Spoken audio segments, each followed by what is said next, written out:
This episode was previously recorded in front of an imaginary studio audience.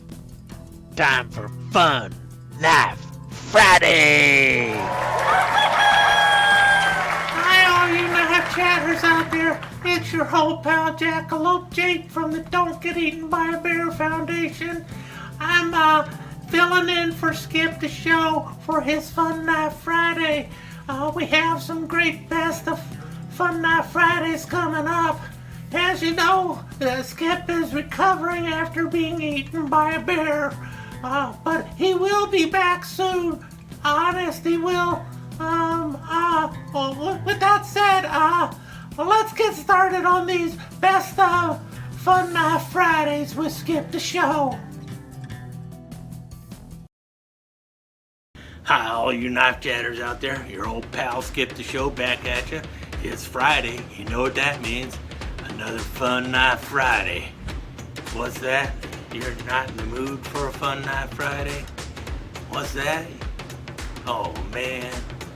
Your girlfriend dumped you. Oh, you just came here to cry in your beer. Sorry, buddy, but this is not the Heartbreak Hotel. You take your Elvis crap and go somewhere else with it. We're at the Volcano Club and we're here to have fun. And it's Friday, and that means it's Fun Knife Friday. So get out of your blue funk and come on down here and we will solve your problems. Yes, that's right. We will solve your problems with a good old batch of Love Potion number 9. And we will make Love Potion number 9 with Herbie the Witch Doctor knife here. Because that's what we do for you.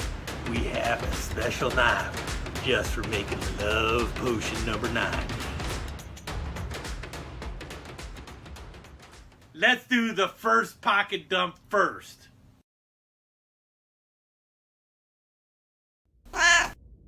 Okay, pocket dump number 1.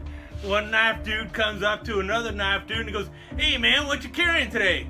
And pocket dude number 1 pulls out his knife and goes, "Got me the bird Cara. That's what I'm carrying today." And it's like, "Hey, that's pretty cool. I like that." That's the typical pocket dump that's not on social media. Now, let's do the pocket dump from social media. The social media pocket dump. You ready for this one?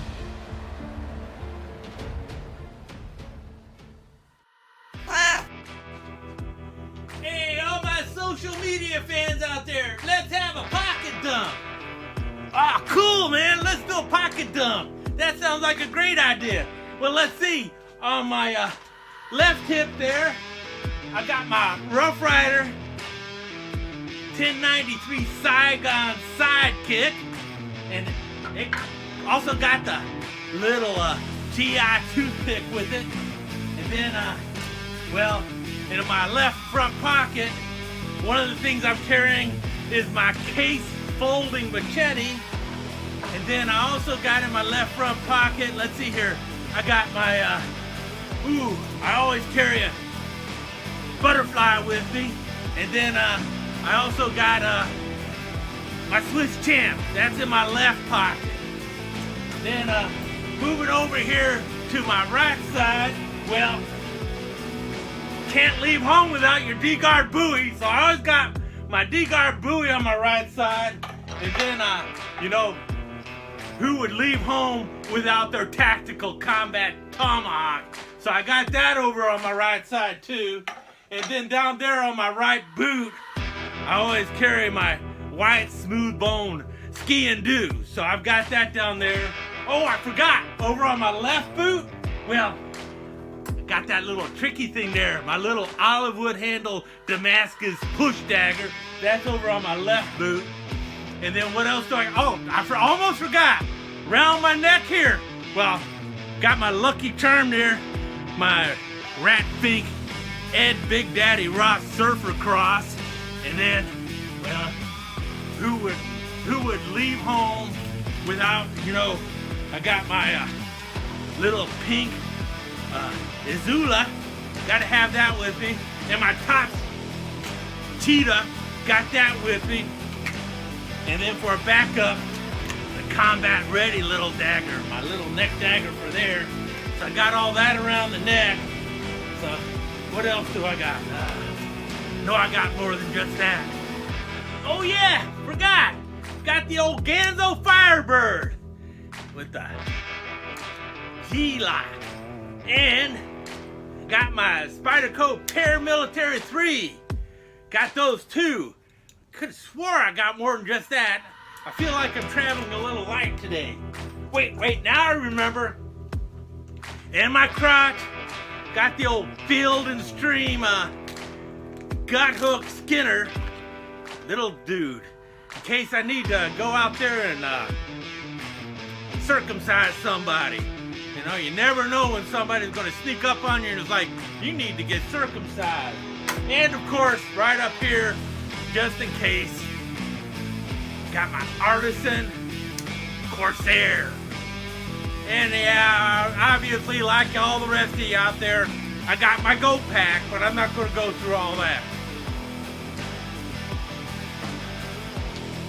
But like most of y'all know, I cut back a little bit on my Go Bag. I don't have nearly what I used to have. Probably dropped it to about 60 pounds. Yeah, but you know what? It feels better on the back.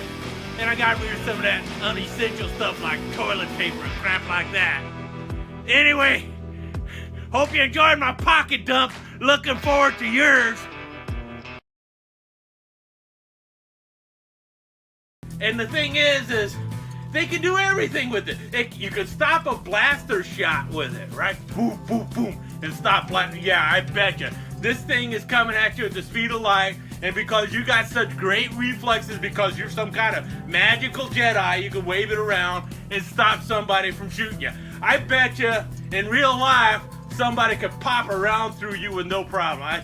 You try that with somebody out there with his little 22 auto and he's coming at you with, you want to come at him with a lightsaber? Trust me, it ain't going to go over very well. You know, he's going to look at that and he's going to laugh. Because he's got range on you. I don't care how far away you are, as you're running towards him and he's got his blaster, he's going to shoot the crap out of you. And what if he throws a photon grenade at you? You're going to hold this up and it's going to just magically prevent you from getting killed from the photon grenade. I tell you what, a Klingon with his phaser and a photon hand grenade is going to do massive damage to any kind of Jedi out there with his little lightsaber waving it around as he dances through the forest. I don't care if he is this little frog that can jump all over the place. He's not going to make it. And if he gets close enough, that Klingon is going to bring out something nice and sharp and slice him up, and he's going to be turned into like little frog legs and like a spaghetti dinner or something. I swear. I just don't see it. It's a game. And you always see them walking through the forest and they turn it on and all of a sudden you hear the... That's really quiet, huh? No one suspects anything. All of a sudden they hear... Everyone's like, oh, do you hear all them lightning bugs out there? They go, lightning bugs don't make that sound. Well, what is that? What's that glowing thing over there? It's like, oh, it must be some guy with a lightsaber. Why don't we just nuke that area? And boom, you're gone. That's what happens with a lightsaber. Yeah, I know what you're thinking. You're going to think, well, he doesn't have to turn it on until the last minute. But they never do. They never do.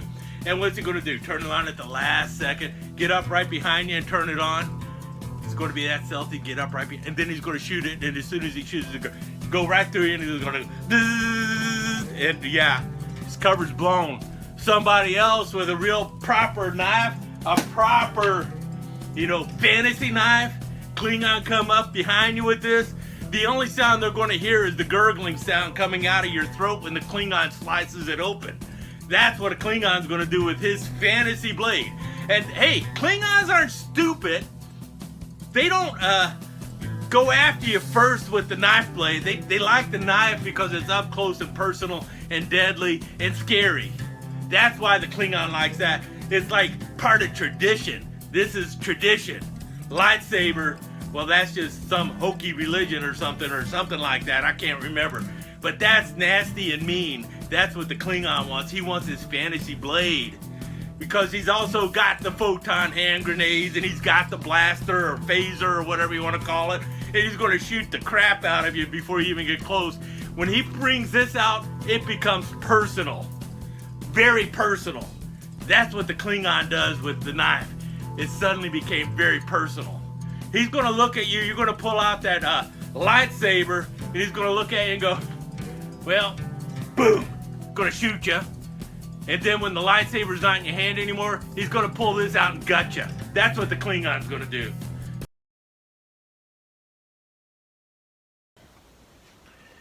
Oh, geez, man, I don't know what came over me. I just put that on the cutting room floor for me, okay?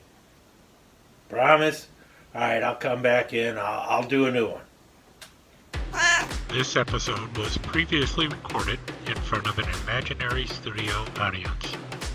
Time for Fun Knife Friday!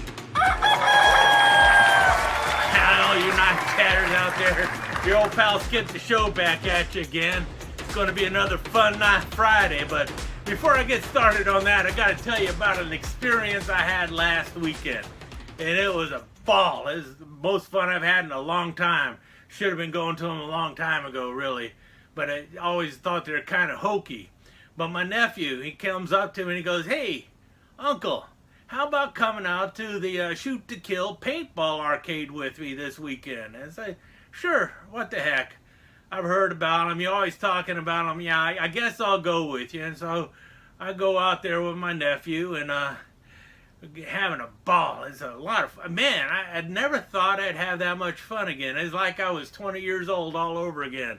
And boy, was I aching the next day because I'm nowhere near 20 years old.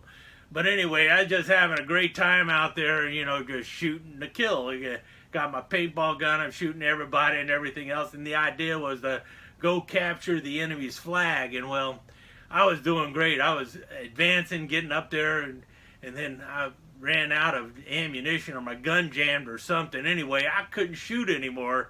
And I was like 20 feet away from the flag, and the excitement was just all over me. So what else could you do? I just pulled out my Bowie knife, and I just jumped up, and I said, death before dishonor! I'm going to cut out your livers and eat them! And I just started running at them, and he just broke and ran like a bunch of school kids. And I was like, wow, this is cool. And I just walked up and snatched the flag. But, well, long story short, I can't go back to the Shoot to Kill arcade anymore, and I had to give back the flag. Apparently I broke a rule or something, but I mean, I should have known better. I mean, I've heard it how many times? Never bring a knife to a gunfight, but I brought a knife to a gunfight.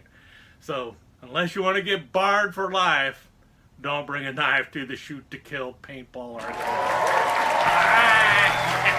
there you have it, all you knife chatters. Been your old pal Skip the Show. Another Fun Knife Friday in the books. Remember, if your knife's not fun, you're doing it wrong. Skip out. If your knife's not fun, you're doing it wrong, and Skip Out are registered trademarks of Skip the Show Enterprises. This has been a Cat Production presentation. All rights reserved.